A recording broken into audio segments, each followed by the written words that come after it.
So number one, we start off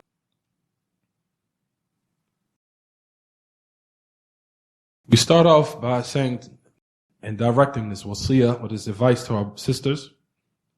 Number one is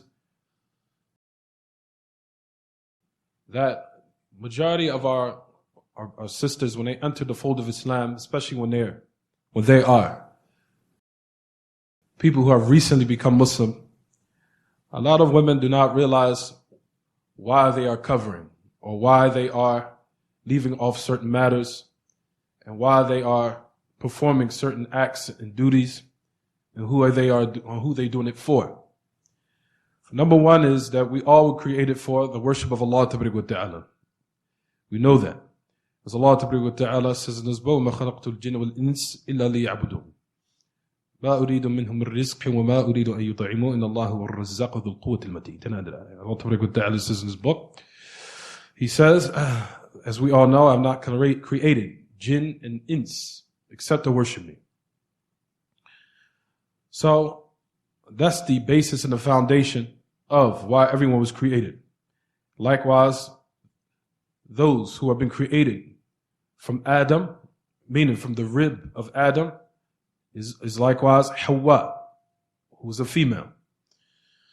So Allah Ta'ala created men and women to to worship Him alone.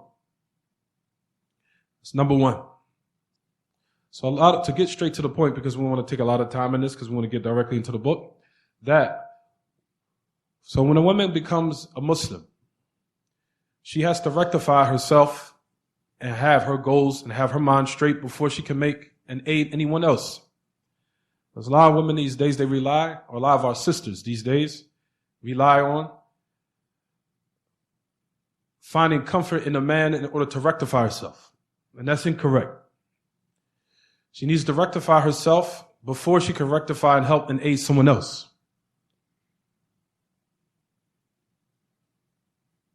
And that also in regards to our men, as we'll talk about, inshallah.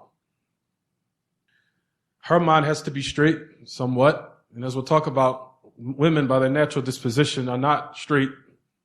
Because we will talk about that. We're going to talk about that, inshallah. Don't worry. Rather, it's a type of crookedness in which Allah made in women. It's something they can't deny. Because Allah said that He created them crooked. Yes. So it's not the fact that, so you men, you just being... La. That's what Allah Ta'ala said. He made a woman like that. Created her crooked. For a reason, is which we'll talk about, inshallah. Don't worry. But we'll also speak and talk about how it's incumbent upon the man to realize, if he knows that he should be more kind to her. Men take it as the opposite. They'll say she crooked, so that means for me to take advantage, to speak ill about her, talk down to her, and belittle her, and be belligerent, and speak her out of her name. La. It's supposed to be done in a manner so you could treat her more kindly. You understand, everyone? So number one, when a sister comes in the fold of Islam, it's binding upon her to realize that she was created to worship Allah. That's number one. And that she has to start with her rectifying herself before she can aid and rectify someone else. Because a lot of situations in America, and this is a side point, a lot of situations in America here in the West, a lot of our sisters become Muslim and they'll cover, and it's usually because of a side relationship with a man. And they're covering their face, or they're covering their body. You want me to do it? The man. It's all connected with the man. She's covering for the man. She's praying 5 times a day for the man. She's doing certain affairs of, for example, cooking for the man. Everything is for the man. Incorrect. Wrong. Because once that man leaves, and as soon as something goes wrong, what do? You go back to taking off the jilbab, doing everything was impermissible, and then the woman will say, and then you ask the sister, what happened? The man hurt me. Mm-hmm. Yep, so that's the reason why you're in the state you're in now. You did it for who? You did it for who? You did it for the man, or did you do it for Allah? For if a woman did it for Allah, if a woman did it for Allah, Ta'ala, she would know that even though the man might have treated her improperly and dealt with her in a manner that opposed or went against the Kitab and Sunnah, she still will continue in her religion and being steadfast upon that. Even if the relationship, not the relationship, but the marriage, even though the marriage didn't work out, I'm not going to say relationship because we need to specify that. Marriage, that if the marriage did not work out, then she continues being steadfast upon her religion. And that goes back to the asl, or the origin we just laid down, which is what? That she does not do any type of act of worship except it's for who? For Allah Ta'ala. She covers for Allah. She leaves off putting weaves in her hair for Allah. She leaves off plucking her eyebrows and shaping things up like the kuffar women or the kafir women do for Allah. She's also offers herself and beautifies herself because she's earning the pleasure of Allah. She's trying to make her house comfortable for her husband for Allah. She's decorating herself and getting herself prepared for her husband at night for Allah, because she knows through her husband's pleasure, she's going to earn the pleasure of her Lord. And it's not the fact that her heart is tied in towards the man. Rather, her heart is tied in with Allah Ta'ala first. That's number one. Because all those acts, they are acts of worship. They are acts of worship. Her leaving off and her doing obedience. Because rewards is based upon two things, as we know. Number one is carrying out an affair. And number two is leaving off what is impermissible. And your person will receive a reward for both.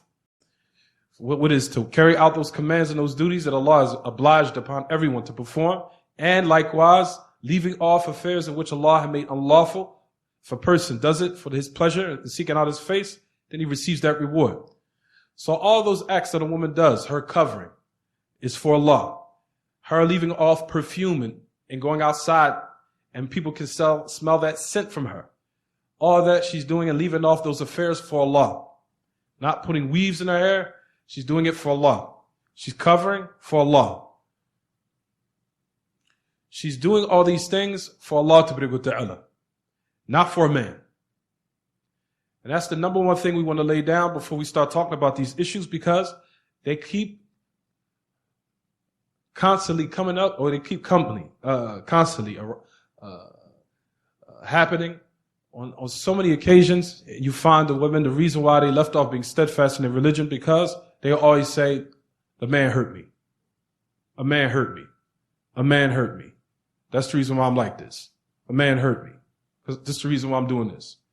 Why you got a weave in your hair? Man hurt me. Why you plucking your eyebrows now, shaping them up? Man hurt me. Why you wearing tights? Man hurt me. What was your religion for then? You understand, everyone?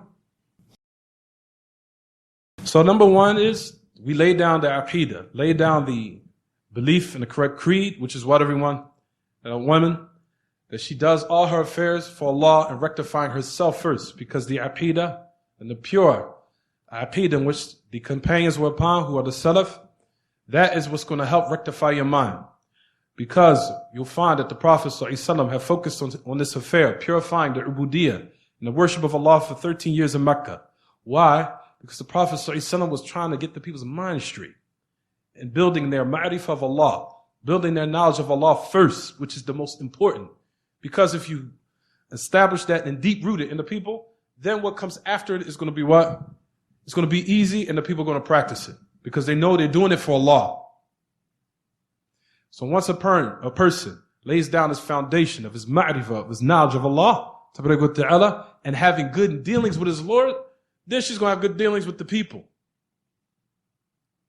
If a person has good dealings with his Lord and has knowledge of his Lord, and the foundation is deep rooted, then what comes as a result of it, the rest of the acts of the slaves will be what? Correct. In all the branches and all the subsidiary matters, meaning in the branches, whether it be in. And when we say branches, we mean by that which is covering herself, covering her body, leaving all perfume. Those are from the furu'ah. That's from fiqh. That's not from the usul, that's from fiqh, that's from the fiqhiyat, or the furu'iyat, from the subsidiary matters of the branches. Covering up, leaving all perfume, treating her husband nice, being respectful in the household to her husband. All that is from what? the branches. But those acts will not be correct unless the what? The foundation is correct. If the foundation is correct and she learned her aqidah, then likewise, like we said, the rest of her actions are going to be what, everyone? Are going to be sound and upright and correct. And if it doesn't work out in the end, she still has her usul with her. She still has her foundation with her. Because at the end of the day, okay, brother, I didn't work out. I'm still going to be an upright Muslimah because I did it for Allah. And I'm going to continue my life in being upright with my Lord, even though you treated me bad. Understand, everyone? Is it clear? So that's number one. Number one is what? To woman, for the sister, to know that everything she does, she's doing it for Allah to bring with Allah. She's not doing it for men. Because that's a problem in a lot of relationships, and you'll find sisters that were strong in their religion, or they manifest to us being strong in their religion. Then, like we said, because of a sour relationship, she turns back on her heels and she goes back to that old state that she was prior before her being Muslim, which is an evil state. And that's a plot of shaitan, especially for our women, for our sisters who we're concerned about. That's a door in which shaitan leads the women down the road of destruction. To a lot of them, because of sour relationships. It's a door from shaitan. As far as men, of course, we're plagued with something else we'll talk about on a later occasion. We'll talk about that, inshallah. A lot of men, if it don't work out with one woman, they just get married again.